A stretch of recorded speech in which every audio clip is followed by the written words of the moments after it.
মুসলমানদের মন এখন ভেঙে গিয়েছে। কেন ভেঙে গিয়েছে? যখন এই ইহুদিরা মুসলমানদের উপরে কোনো আক্রমণ করে, তখন ওই যে আমেরিকার যে সমস্ত মানুষগুলো আছে, এরা মুসলমানদেরকে যারা আক্রমণ করে তাদের সাহায্য করে।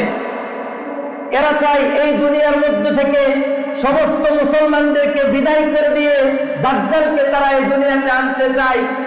আমরাও আমাদের রাসূলের হাদিস আপনাদেরকে শোনায় দিতে চাই, মন ভাঙার কোনো কারণ নাই।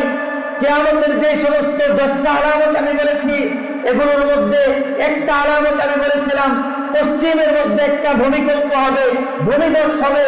ওই পশ্চিমের মধ্যে কয়েকটা দেশ বিশ্ব মানচিত্র থেকে মুছে যাবে। এগুলোর মধ্যে একটা দেশ হবে আমেরিকা। এমন একটা সময় আসবে পুরো বিশ্বের মধ্যে, দুনিয়ার মধ্যে মুসলমানরা রাজত্ব করবে।